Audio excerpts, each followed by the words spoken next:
क्या आपको जॉब ढूंढने में परेशानी हो रही है? बहुत कोशिशों के बावजूद मनचाहा जॉब नहीं मिल रहा? तो आप ही के लिए बना है वर्क इंडिया ऐप। इस ऐप को फ़ोन में डाउनलोड कीजिए। ऐप ओपन करने के बाद अपनी भाषा चुनिए, फिर अपने मोबाइल नंबर के साथ लॉगिन कीजिए।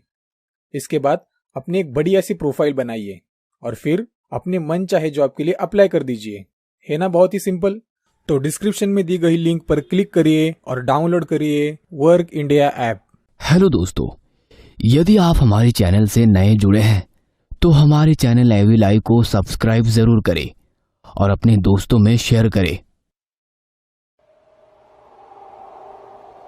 जंगल की खामोशी में धीमे धीमे कदमों के साथ अन्वेषा आगे बढ़ रही थी। गहरा सन्नाटा, जानवरों की आवाजें और ठंडी हवाएं इस सीधी साधी लड़की के लिए खौफ पैदा कर रही थी। में मोबाइल पकड़े उसकी फ्लैश की रोशनी में आगे बढ़ रही थी। कई बार उसके पैरों से कोई सांप टकराता तो वो चिल्लाकर आगे भाग जाती। ऐसा लगता था कि जंगल के इस इलाके में सांप बहुत ही ज्यादा थे।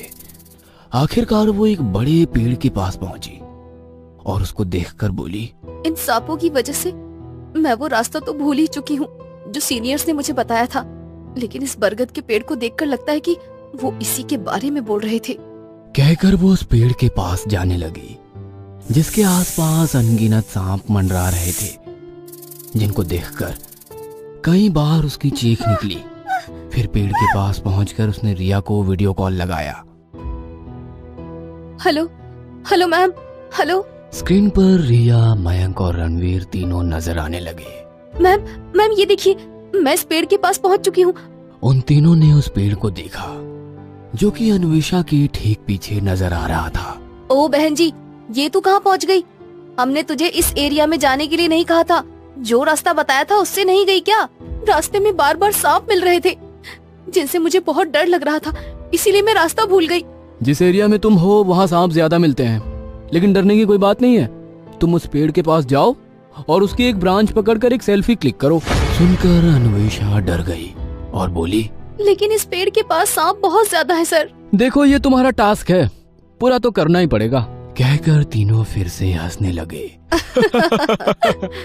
यार, एक तो वो डर बहुत रही है और तू उसको और मारने पर तुला हुआ है। तभी रिया हंसते हुए बोली, स्टूपिड, इसी में तो मजा है, गो अहेड। सुनकर अन्वेषा पेड़ के पास गई और उसकी एक ब्रांच हाथ में रखकर बोली, देखिए सर, मैंने इसकी टहनी पर हाथ भी रख दिया है। क्या अब मैं यहाँ से निकलूं? मुझे बहुत डर लग रहा है। अन्वेषा ने कहा, लेकिन उन तीनों को अभी भी और मस्ती सूझने लगी। नहीं रुको, अभी बताते हैं कि तुमको आगे क्या करना है। कहकर तीनों हंसने लगे। तभी अन्वेषा को महसूस हुआ कि उसके पैर पर कुछ चल रहा है। उसने नीचे देखा तो एक सांप उसके पैर से लिपटा हुआ था। यह देखकर उसके डर का ठिकाना नहीं रहा और उसने चीख मार दी। मोबाइल उसके हाथ से छूटकर नीचे गिर गया और यह देखकर तीनों की हंसी रुक गई।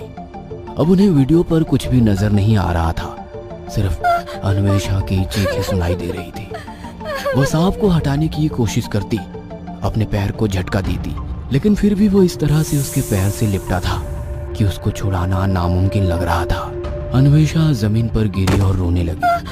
डर के मारे उसकी सांसें फूलने लगी और जब उसने देखा कि एक सांप पैर से लिपटे होने के बावजूद दो सांप जमीन से रेंगते हुए उसकी तरफ बढ़ रहे हैं, तो उसने एक जोरदार चीख मारी और वहीं बेहोश हो गई। यार, तुमने इसकी चीख सुनी? कहीं उसे कुछ हो तो नहीं गया? गलती उसकी है, जहाँ हमने जाने के लिए कहा था वो वहाँ क्यों नहीं गई? अरे अब क्या करना है, उसको देखने चले कि वो बहन जी है कहाँ पर। तुम लोग पागल हो क्या? उस तरफ रात के टाइम जाना खतरे से खाली नहीं है।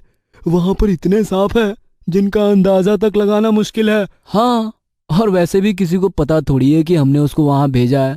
सुबह अपने आप वापस आ जाएगी। कहकर उन्होंने आगे कोई बात नहीं की और फिर बिना अन्वेषा की परवाह किए वहां से अपने अपने कमरों में चले गए। अगली सुबह कॉलेज में अन्वेषा की एंट्री हुई तो सभी उसको देखकर हैरान थे। अब तक जो लोग उसको देखकर उसका मजाक उड़ा रहे थे, आज वहीं पलके झपकाए बिना उसको देख रहे थे। रिया, मयंक और रणवीर भी लॉन में बैठे बातें कर रहे थे। जब उन्होंने उसकी तरफ देखा तो वो भी हैरान रह गए। हे, इधर आओ। सुनकर अन्वेषा ने तीखी नजरों से उसे देखा और उस तरफ बढ़ी। तुम ठीक तो हो? लगता है कल रात हुए इंसिडेंट्स का असर तुम्हारे दिमाग पर हो चुका है। ये कैसे कपड़े पहने हुए हैं? मुझे क्या पहनना है क्या नहीं पहनना है ये मुझे तुमसे पूछने की जरूरत नहीं है। It's my style. उसकी ये बात सुनकर उन तीनों के साथ साथ बाकी के स्टूडेंट्स भी हैरान थे। कल तक चुपचाप रहने वाली लड़की आज अपने सीनियर से इस तरह बातें कर रही थी। यह देखकर किसी को भी यकीन नहीं हो रहा था।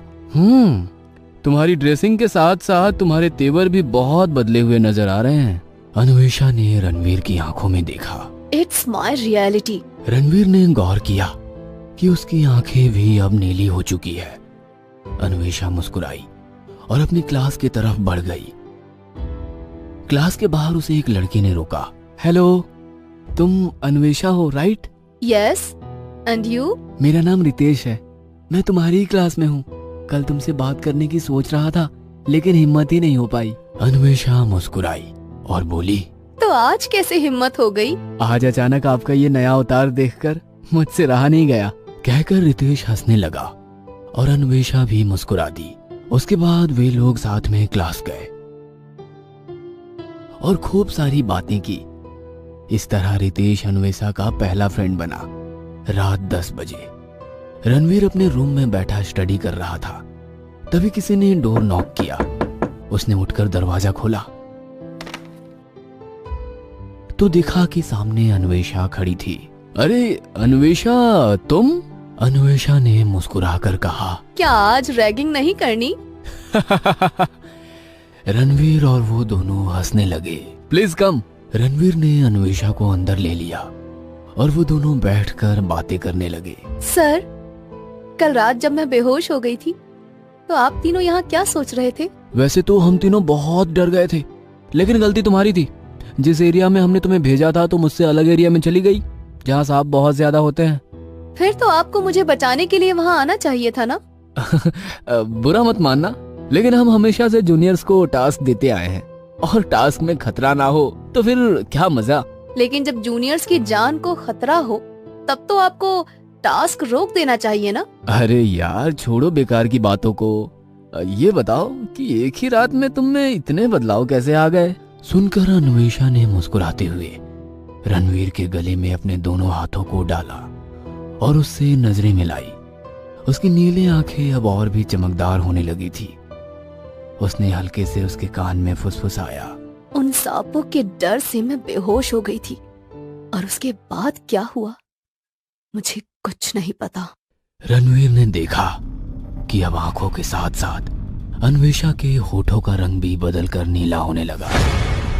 उसको यह भी महसूस हुआ कि अन्वेषा के हाथ बर्फ के जैसे ठंडे हो रहे हैं।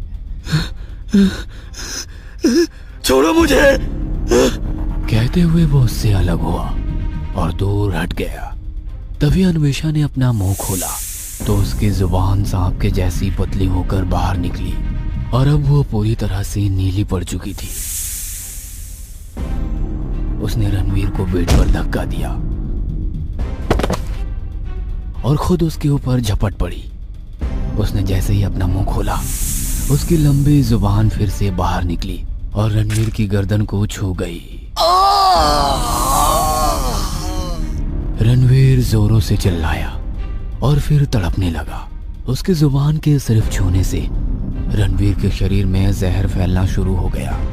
धीरे धीरे अब उसका शरीर भी नीला पड़ता जा रहा था और फिर वो एकदम शांत हो गया। उसके मरते ही अन्वेषा फिर से नॉर्मल हो गई और फिर खड़ी होकर उसकी लाश को देखकर मुस्कुराने लगी, लेकिन उसकी आंखें अभी भी नीले सितारे की तरह चमक रही थी। वो अपने चेहरे पर हल्की सी मुस्कान लिए दरवाजे के पास गई और बोली, आज से किसी भी कॉलेज में रैगिंग नहीं होगी। रैगिंग करने वालों को खत्म करने आ रही है जहरीली। अगले दिन जब कॉलेज में रणवीर की मौत की खबर फैली तो सीनियर्स के लिए गम का माहौल पैदा हो गया, लेकिन जूनियर्स इस बात से खुश थे क्योंकि रणवीर उनकी रैगिंग करने में, उनको परेशान करने की कोई भी कसर नहीं छोड़ता था। मयंक और रिया लॉन में बैठे हुए थे और अन्वेषा चेहरे पर मुस्कान लिए उन्हीं की तरफ बढ़ रही थी। हेलो मयंक, कैसे हो? सुनकर मयंक और रिया दोनों उसको घूर कर देखने लगे। तुमको अपने सीनियर से बात करने की तमीज नहीं है? सर कहो, यू शट अप। कहकर उसने मयंक का हाथ पकड़ा और बोली, मुझे आपसे एक इम्पोर्टेंट काम है, क्या कॉलेज के बाद हम मिल सकते हैं? मयंक ने हाँ में सिर हिला दिया और रिया उन दोनों को हैरानी से देखने लगी। जो अन्वेषा बात तक करने से घबराती थी, आज उसने मयंक का हाथ पकड़ा हुआ था। आज रात 10 बजे मैं आपसे मिलने आऊंगी। कहकर अन्वेषा वहां से मुस्कुराती हुई क्लास की तरफ चली गई। क्लास के बाहर उसको रितेश खड़ा मिला और फिर दोनों बातें करते हुए अंदर चले गए। रात को 10 बजे के टाइम किसी ने मयंक के कमरे का दरवाजा नॉक किया। वह समझ गया कि ये जरूर अन्वेषा ही होगी और उसने उठकर दरवाजा खोला। हेलो मयंक। हाय, अंदर आओ। जैसे ही अन्वेषा अंदर आई, मयंक ने दरवाजा बंद कर दिया। कहो, क्या बात थी? सुनकर अन्वेषा मुस्कुराई और बोली, आप एक बात बताइए, रिया आपकी कौन लगती है? Just a friend. अगर वो सिर्फ आपकी फ्रेंड है तो मुझे आपसे बात करता देख गुस्सा क्यों हो रही थी? सुनते ही मयंक ने अन्वेषा की कमर में हाथ डाला और उसको अपनी ओर खींचकर बोला, उसको भूल जाओ, जिस काम के लिए आई हो ना, उसके बारे में बात करो। सुनकर अन्वेषा मुस्कुराई और अपना चेहरा उसके चेहरे के करीब ले गई। कुछ ही सेकंड्स में अन्वेषा का पूरा चेहरा नीला पड़ गया और फिर उसने अपना मुंह खोला। उसकी लंबी सांप के जैसी जुबान देखकर मयंक कांप उठा और इससे पहले कि वो उससे खुद को छुड़ाकर भागता, अन्वेषा की लंबी जुबान उसकी गर्दन को छू गई और अगले ही पल उसके मुंह से एक खौफनाक चीख निकल पड़ी। अब मयंक की गर्दन भी जहर की वजह से नीली पड़ चुकी थी और वो कुछ भी बोल नहीं पा रहा था। जैसे ही अन्वेषा ने उसको छोड़ा, वह जमीन पर गिर पड़ा। कुछ ही सेकंड्स में उसकी सांस रुकी और फिर उसने दम तोड़ दिया। मयंक को मारने के बाद अन्वेषा फिर से नॉर्मल हो जाती है और फिर कहती है, आज से इस कॉलेज में रैगिंग हमेशा के लिए बंद। जो भी स्टूडेंट्स की रैगिंग करेगा उसको सबक सिखाने खुद आएगी, जहरीली। हेलो दोस्तों, यदि आप हमारे चैनल से नए जुड़े हैं तो हमारे चैनल एवी लाइव को सब्सक्राइब जरूर करें और अपने दोस्तों में शेयर करें।